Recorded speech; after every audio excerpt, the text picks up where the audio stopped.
दोस्तों, मेरा नाम है कुमकुम बिनवाल। क्या आपने कभी सोचा है कि आज तक इतने साल हो गए अरविंद केजरीवाल की सरकार बने, दिल्ली में बीजेपी के अंदर अरविंद केजरीवाल के बरक्स कोई नेता बीजेपी क्यों नहीं दे पाई?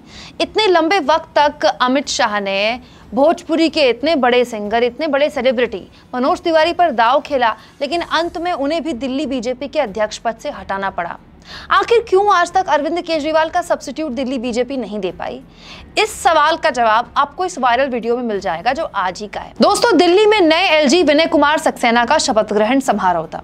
ये एक सरकारी कार्यक्रम होता है जिसमें जाहिर तौर पर दिल्ली में बीजेपी के जो बड़े चेहरे हैं उनको तो जगह मिलनी ही चाहिए, खास तौर पर वो चेहरे जिन्होंने पूरा अपने राजनीतिक करियर में राजनीति ही दिल्ली में की है। डॉक्टर हर्षवर्धन, आप इनको जानते हैं, मोदी सरकार में स्वास्थ्य मंत्री भी रह चुके हैं और डॉक्टर हर्षवर्धन मूलतः दिल्ली के सांसद तो हैं ही, बल्कि उनकी राजनीति भी दिल्ली तक ही सीमित है। तो दिल्ली की राजनीति में एक जाना पहचाना चेहरा है वो। डॉक्टर हर्षवर्धन तमतमाते हुए नए एलजी के शपथ ग्रहण कार्यक्रम में अपने अधिकारियों के साथ ऐसे निकले कि लोग हैरान रह गए कि हुआ क्या। सामने खड़े रिपोर्टर ने पूछ लिया कि सर क्या बात हो गई, आप ऐसे क्यों निकल रहे हैं? तो जवाब में देखिए डॉक्टर हर्षवर्धन ने क्या कहा। पार्लियामेंट मेंबर्स तक के लिए एक सीट इन्होंने नहीं रखी हुई। पार्लियामेंट मेंबर्स तक के लिए एक सीट इन्होंने नहीं रखी हुई। पार्लियामेंट मेंबर्स तक के लिए एक सीट इन्होंने नहीं रखी हुई। तो मोदी सरकार के स्वास्थ्य मंत्री रहे और मौजूदा दौर में बीजेपी के सांसद डॉक्टर हर्षवर्धन, बीजेपी के इतने वरिष्ठ नेता डॉक्टर हर्षवर्धन को सरकारी कार्यक्रम में बैठने की जगह तक नहीं मिली है।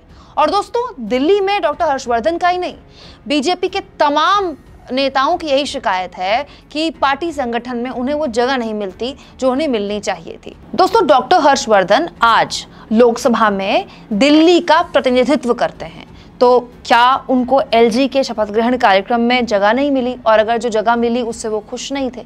जाहिर तौर पर एक वरिष्ठ नेता की कुछ एक्सपेक्टेशंस होती हैं और वो छोटी छोटी एक्सपेक्टेशंस उम्मीद की जाती है पार्टी से कि वो पूरा करेगा।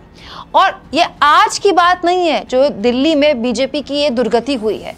अरविंद केजरीवाल से पहले अगर आप शीला दीक्षित के दौर में भी चले जाएं दोस्तों, तो भी दिल्ली में बीजेपी का कोई नेता अपना कद बढ़ा ही नहीं पाया।